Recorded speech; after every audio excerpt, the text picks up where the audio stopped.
Hi students, unit है atom and nuclei और discuss करने वाले हैं हाइड्रोजन स्पेक्ट्रम। हम लोग प्रूव कर चुके हैं कि for hydrogen like atom, for hydrogen like atom energy in nth orbit is equal to minus z square rhc upon n square। ये आपको याद होगा, मैंने पिछली वीडियो में बताया था आप लोगों को। आप देखिए कि फॉर हाइड्रोजन एटम अगर हम बात करेंगे तो z इज इक्वल टू 1 होता है। इसके लिए अगर हम बात करेंगे He प्लस के लिए, पॉजिटिव आयन के लिए, तो Z इज इक्वल टू 2 होता है। Lithium Z is equal to 3, इस तरह से। तो हम लोग बात कर रहे हैं हाइड्रोजन स्पेक्ट्रम के बारे में, ठीक है। तो आप लिखेंगे कि फॉर, आप लिखेंगे putting Z is equal to 1 for hydrogen atom, we get, तो हो जाएगा E suffix n is equal to minus RHC upon n square. ये फॉर्मूला आता है निकल कर। अब आप देखिए कि अगर मैं इसका एनर्जी लेवल डायग्राम बनाऊं तो कैसे बनेगा। एनर्जी लेवल डायग्राम में यहां से देखिए, यह n is equal to 1 ground energy state, फिर एक्साइड एनर्जी स्टेट पर आ जाइए। 1 2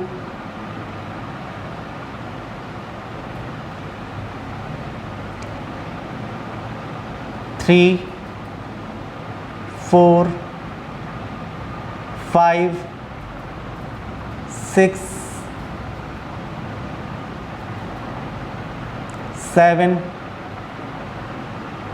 इस तरह से चलते आएंगे। और आप देखिए कि ये है आयनाइजेशन एनर्जी स्टेट,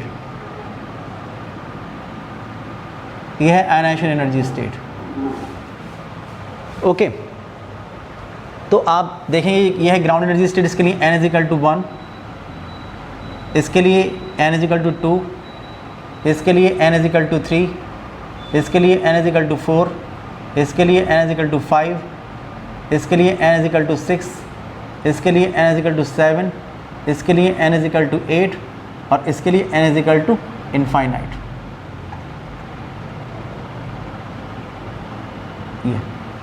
ये हो गया, ओके। अब अगर आप इसकी एनर्जी देखेंगे, ये ग्राउंड एनर्जी स्टेट है, इसकी एनर्जी कितनी होगी E1 minus RHC upon 1 square, इस वाले फॉर्मूले से।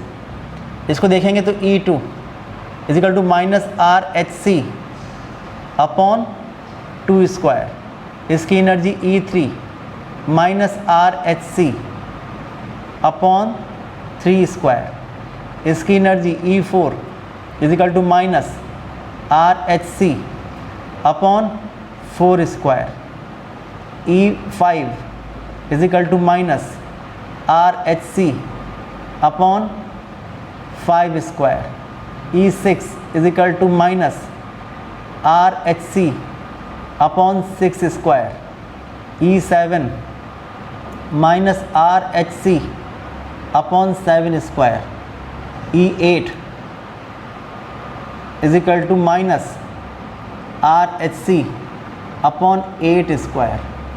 और जो आयनाइजेशन एनर्जी स्टेट है वो हो जाएगी E infinite is equal to minus RHC upon infinite का स्क्वायर इनफाइनाइट होगा तो कितनी हो जाएगी 0। तो आपको याद होगा कि हम लोगों ने जो पहले बात की थी मरकरी के एटम के बारे में, तो वहाँ पर यहाँ से 0 से स्टार्ट किया था और यहाँ पर स्केल आप देखिए 0 से चल रहा है, यहाँ से 0 है तो नीचे जितनी भी एनर्जी हैं वो सब नेगेटिव निकल के आ रही हैं। तो पहले हम बात करेंगे कि ये जो स्पेक्ट्रम है ये सपोज एब्जॉर्प्शन स्पेक्ट्रम है।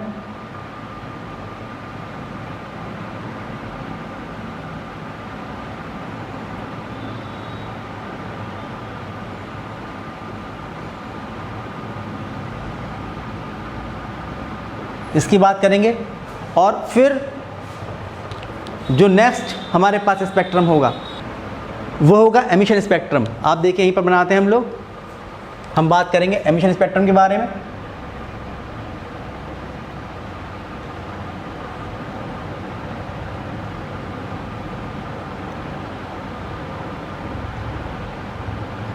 यहां होगा एमिशन स्पेक्ट्रम, जो लेवल है ये बनाएंगे इसके सामने, यहां से बना लीजिए। ये आयनाइजेशन एनर्जी स्टेट है,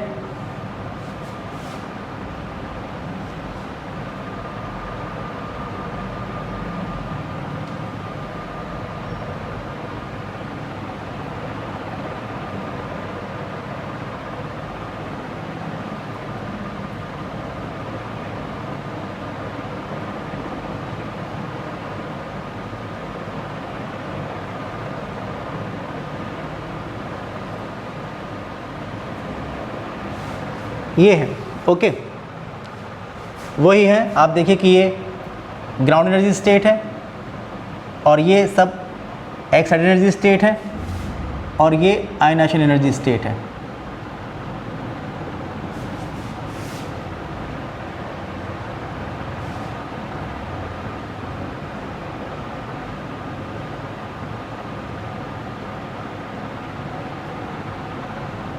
ये है ग्राउंड एनर्जी स्टेट,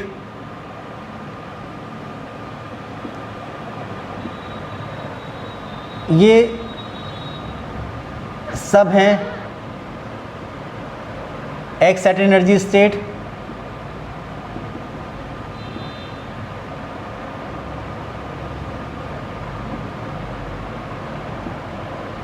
और ये है आयनाइजेशन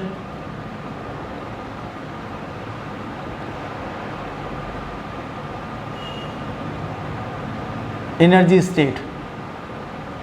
ठीक है भाई, ये है।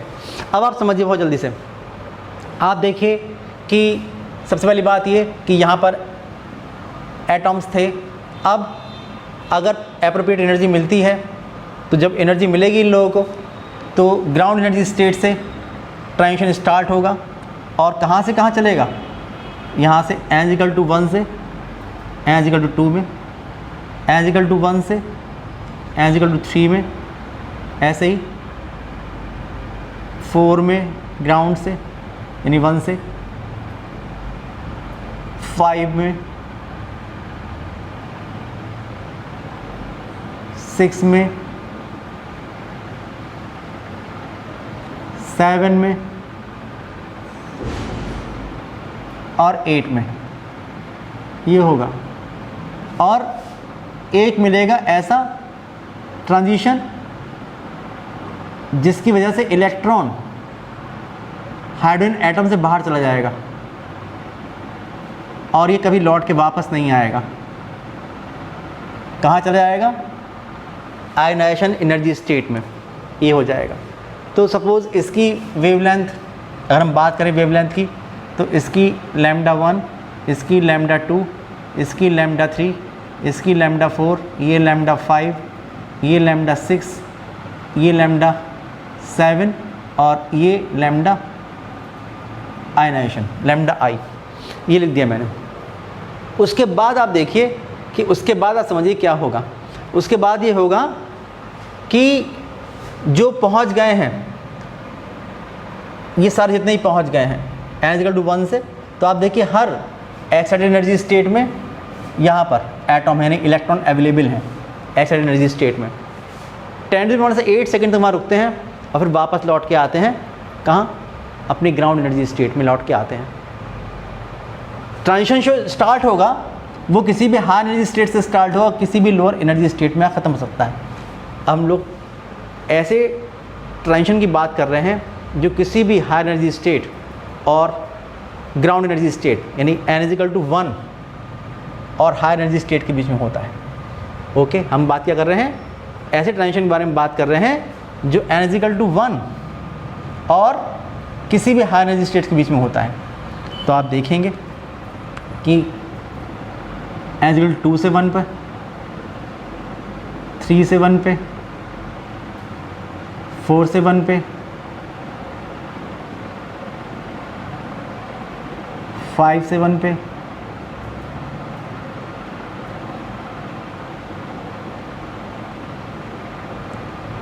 6 से 1 पे,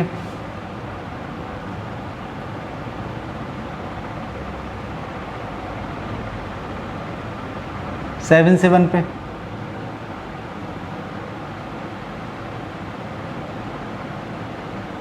और 8 से 1 पे, ये ट्रांजिशन होंगे। मैंने बताया n इक्वल टू 1 पर, n इक्वल टू 1 और हायर एनर्जी स्टेट के बीच में जो ये सीरीज़ मिलती है इसको हम कहते हैं लाइमन सीरीज़। ये होती है लाइमन सीरीज़।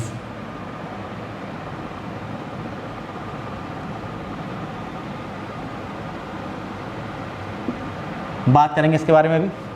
फिर किसी भी हायर एनर्जी स्टेट और n इक्वल टू 2 के बीच अगर ट्रांजिशन हो रहे हैं, यहाँ पर ट्रांजिशन होना चाहिए इसके और हायर एनर्जी स्टेट के बीच में। तो आप देखेंगे जैसे 3 से 2 पर, 4 से 2 पर, 5 से 2 पर, 6 से 2 पर, 7 से 2 पर, 8 से 2 पर, ये ट्रांजिशन अगर हो रहे हैं तो जो सीरीज़ मिलती है ये होती है बामर सीरीज़।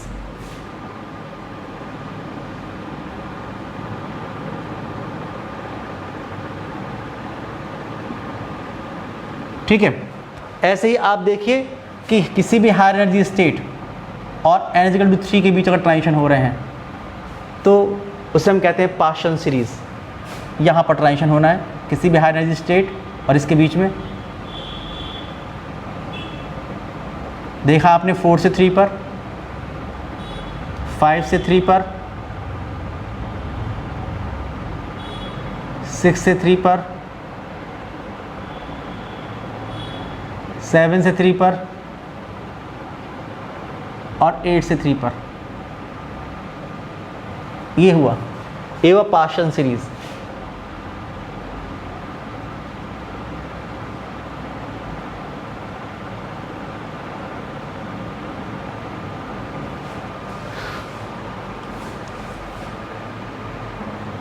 फिर आप देखिए ट्रांजिशन अगर हो रहा है किसी भी हायर एनर्जी स्टेट और n इक्वल टू 4 के बीच में, यहाँ पर ये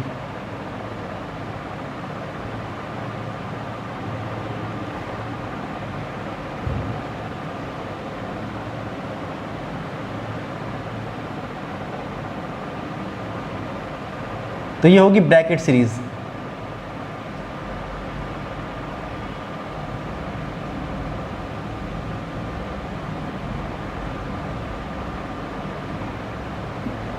और अगर ट्रांजिशन हो रहा है n इक्वल टू 5 और हायर एनर्जी स्टेट के बीच में तो होगी फुंड सीरीज।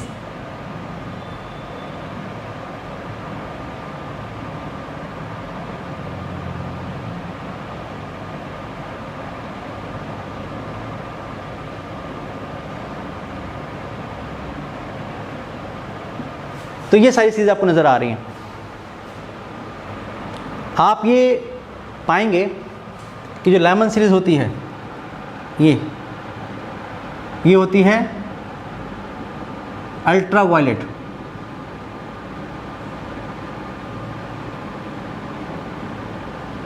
अल्ट्रा वायलेट रीजन में होती है।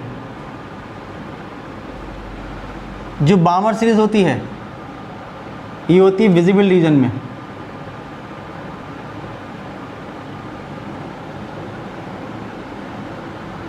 और उसके अलावा जो ये तीनों सीरीज होती हैं पार्शियल, ब्रैकेट एंड फुंड, ये होती हैं इंफ्रारेड रीजन में।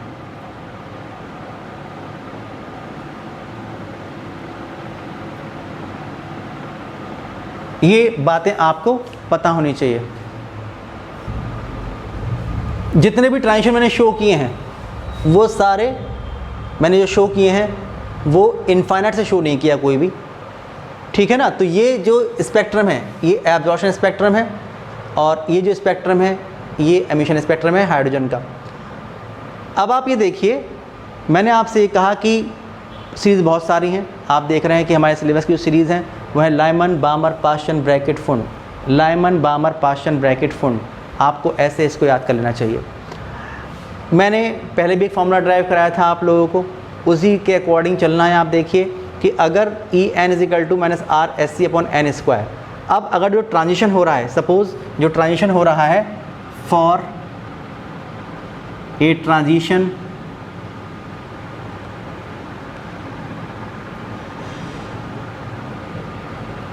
बिटवीन N1 एंड N2, अगर यहाँ पर ट्रांजिशन हो रहा है तो आप जानते हैं कि अगर इसके करस्पॉन्डिंग जो एनर्जीज़ अगर ये E1 और E2 हैं तो आप लिखेंगे कि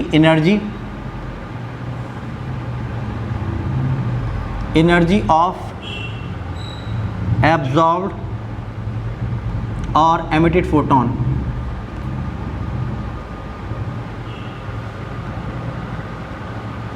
वो एनर्जी होगी E equal to E2 minus E1। तो E इजिकल टू होगा, जहाँ लिखा है E2 यहाँ से आप लिखेंगे तो ये होगा minus R S C upon N2 square minus minus R S C upon N1 square, ये हो जाएगा।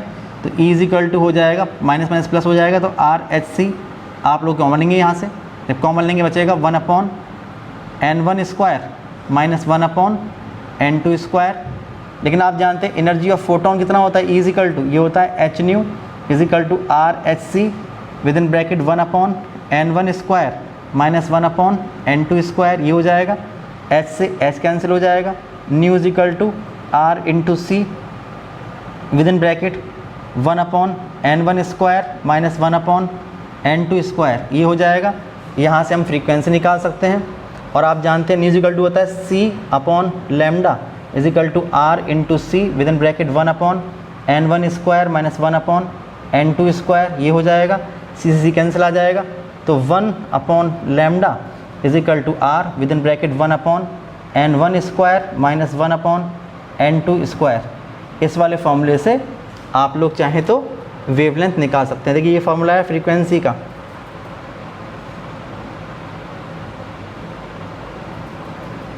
और ये इससे आप निकाल सकते हैं वेवलेंथ।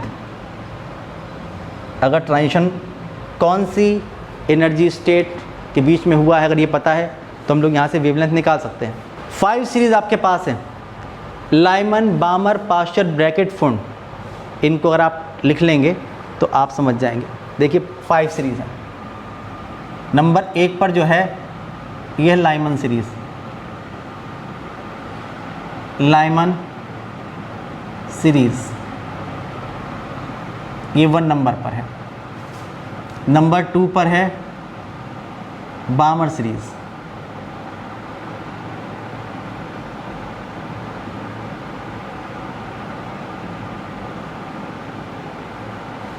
नंबर 3 पर है पाश्चन सीरीज़,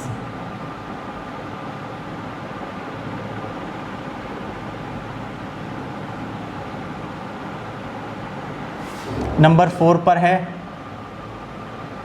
ब्रैकेट सीरीज़,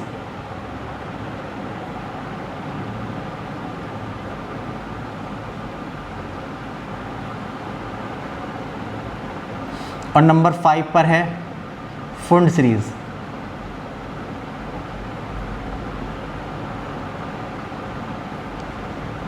ये बात ध्यान रखने की है कि लाइमन सीरीज़ तब मिलती है जब ट्रांजिशन होते हैं बिटवीन कहाँ से कहाँ, एन और हायर के बीच में। आप लिखेंगे कि जो ट्रांजिशन हो रहा है ये हो रहा है कि एन, यहाँ पर आप देखिए N1 कौन सा था 1, N1 कितना 1, और दोनों तरफ एरो लगाइए, खाली ऐसे नहीं 1 पर, 1 से होगा तब भी लाइमन सीरीज, जैसे कि आप देख रहे हैं यहाँ पर लाइमन सीरीज है, तो n इजिकल टू 1 यानी n1 इजिकल टू 1 और n2 इससे ज़्यादा लिखिए 2 3 4 अप टू इनफाइनाइट।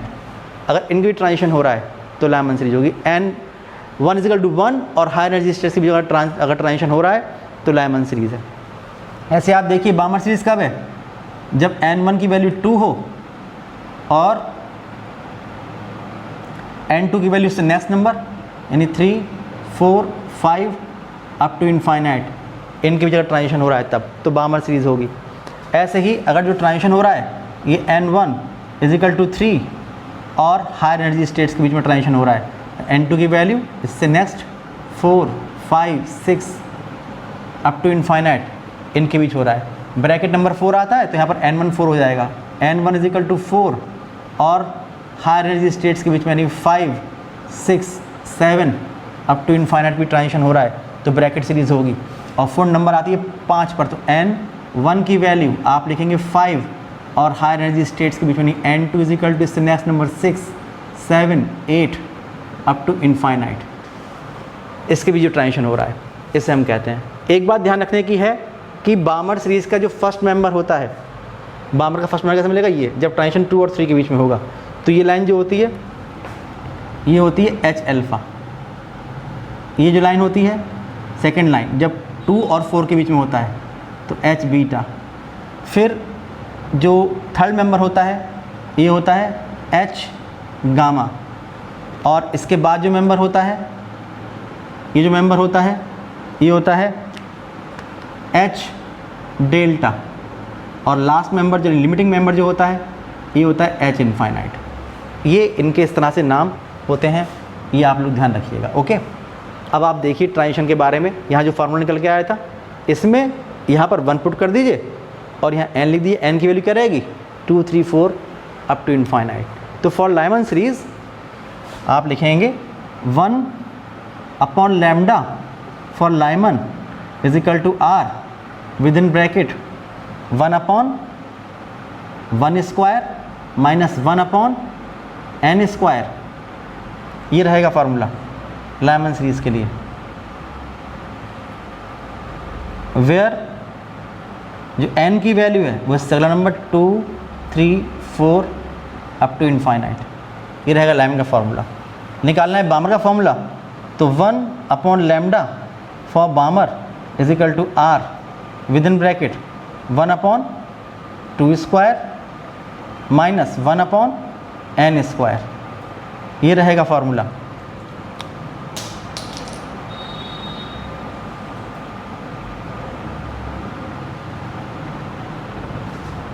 ये रहेगा फार्मूला। n की वैल्यूज क्या रहेंगी 2 से next number, where n is equal to 3 4 5 6 up to infinite.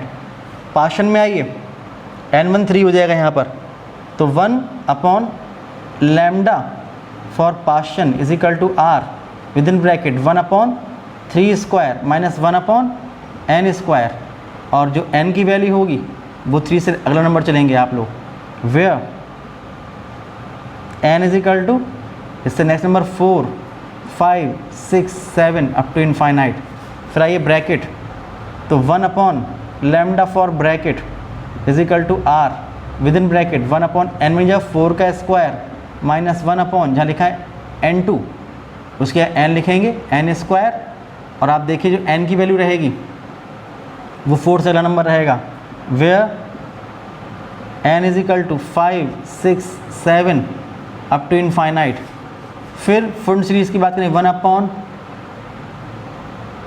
Lambda Pfund is equal to r with in bracket 1 upon जहाँ लिखा है n1 वह 5 का square minus 1 upon n square, और जो n की वैल्यू है 5 से नेक्स्ट नंबर्स चलेंगे हम लोग, इसका मतलब कि n is equal to where n is equal to कितना होगा 6 7 8 अप टू इनफाइनाइट। ये आप समझ रहे होंगे। अगर आपको किसी भी सीरीज़ का फर्स्ट मेंबर चाहिए तो जो भी नंबर यहाँ लिखा है वो लिखिए। लाइमन सीरीज का फर्स्ट मेंबर तो n 2 पुट कर दीजिए, सेकंड मेंबर लाइमन सीरीज का तो 3 पुट कर दीजिए, लिमिटिंग मेंबर तो इनफाइनाइट पुट कर दीजिए। तो आप लिखेंगे कि for first member of Lyman series n is equal to 2, for second member n is equal to 3, for limiting member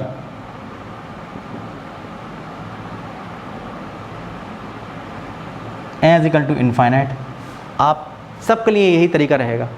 जैसे कि बामर सीरीज की बात करेंगे तो H अल्फा के लिए कितना 3, बीटा के लिए 4, गामा के लिए 5, डेल्टा के लिए 6 और लिमिटिंग के लिए इनफाइनाइट। पार्शियल सीरीज़ का अगर फर्स्ट मेंबर तो n इक्वल टू यहाँ पर 4, सेकंड मेंबर तो 5, थर्ड मेंबर तो 6, फोर्थ मेंबर तो 7, लिमिटिंग मेंबर या लास्ट मेंबर तो इनफाइनाइट। ऐसे ही हर सीरीज़ के लिए आप लोग अगर ये वैल्यू पुट करेंगे, ये जो हमें स्पेक्ट्रम दिए हुए हैं, अगर ये स्पेक्ट्रम आपको समझ में आते हैं और ये फॉर्मूले अगर आपको याद हैं तो इससे रिलेटेड सारे क्वेश्चंस आपके सॉल्व हो जाएंगे। एक बात और मैं आपको बता दूं, ज़्यादा कुछ नहीं है इसमें। अब जो इम्पॉर्टेंट बात है वो ये है कि या तो आप फॉर्मूले से करिए या ये फॉर्मूला यूज़ करिए और इस मेथड से करिए कि ट्रांजिशन कहाँ से कहाँ हो रहा है, तो भी आप लोग वेवलेंथ और फ्रीक्वेंसी यहाँ से निकाल सकते हैं। जहाँ पर ये R है, ये रिडबर्ग कांस्टेंट है 1.09 × 10⁻⁷ पर मीटर, ये इसकी वैल्यू होगी। जो भी आपको सुटेबल लगे वो आप अप्लाई कर दीजिएगा और हम लोग निकाल सकते हैं जो भी मेंबर आपको चाहिए होगा। मैंने आपसे ये कहा कि जो एमिशन स्पेक्ट्रम है हाइड्रोजन का, उसमें ये 5 सीरीज़ हमारे सिलेबस की हैं, सब मिल रही है, लाइमन, बामर, पाशन, ब्रैकेट, फुंड, ये सब मिल रही हैं। लेकिन जो एब्जॉर्प्शन स्पेक्ट्रम है उसमें कौन कौन सीरीज़ मिलती हैं, तो आपको नज़र आ रहा होगा जो भी ट्रांजिशन हो रहे हैं वो केवल n=1 और हायर के बीच में हो रहे हैं। पहचान ये है कि जो भी ट्रांजिशन होगा आपको इससे मतलब नहीं है कि कहाँ से कहाँ हो रहा है। आप ये देखिए कि हायर और कौन से लोअर मोस्ट एनर्जी लेवल के बीच में हो रहा है। अगर हायर और 1 के बीच में हो रहा है तो लाइमन, लोअर देखिए अगर हायर और 2 के बीच में हो रहा है तो बामर, हायर और 3 के बीच में हो रहा है तो पाशन, हायर और 4 की जगह ब्रैकेट, हायर और 5 की जगह फंड। ये समझिए, इस तरह से आप लोगों को याद रखना चाहिए। तो अगर आप यहाँ पर देखेंगे इसके एब्जॉर्प्शन स्पेक्ट्रम में तो आप देखेंगे कि जितने भी ये ट्रांजिशन हो रहे हैं ये हायर और 1 के बीच में हो रहे हैं। इसलिए हाइड्रोजन स्पेक्ट्रम का जो एब्जॉर्प्शन स्पेक्ट्रम है उसमें केवल आप लोगों को लाइमन सीरीज़ मिलती है और अर्थ पर कोई और सीरीज़ नहीं मिलती। लेकिन अगर हम लोग चले जाएँ सन पे तो वहाँ पर टेम्परेचर बहुत हाई होता है। जो एटम है, जो इलेक्ट्रॉन है, वो केवल ग्राउंड एनर्जी स्टेट में ना होकर फर्स्ट एक्साइटेड एनर्जी स्टेट में भी होते हैं। इसलिए ट्रांजिशन यहाँ से भी स्टार्ट हो जाया करते हैं। तो सन पे लाइमन के अलावा बामर सीरीज मिल जाएगी। सन में तो हाइड्रोजन है ही ना, इसलिए अगर हम पहुँचेंगे सन पर तो वहाँ का जो एब्जॉर्प्शन स्पेक्ट्रम होगा वहाँ पर लाइमन के साथ साथ बामर सीरीज मिल जाएगी। और आप देखिए कि जो सन है उसी से हमें एमिशन स्पेक्ट्रम मिलता है, तो उसमें सारी सीरीज़ मिलती हैं। जो सनलाइट हमारे पास आती है, जो सन के रेडिएशंस आते हैं, उसमें सारी सीरीज़ शामिल हुआ करती हैं। ठीक है, तो इनको आप समझिएगा और फार्मूले बहुत सिंपल हैं। इन फार्मूलों को समझ के अगर आप याद कर लेंगे तो कोई भी क्वेश्चन ऐसा नहीं है कि आप नहीं कर पाएँ।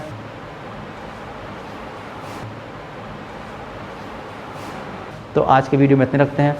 नेक्स्ट वीडियो में न्यूक्लियर की बात करेंगे। तब तक के लिए बाय बाय।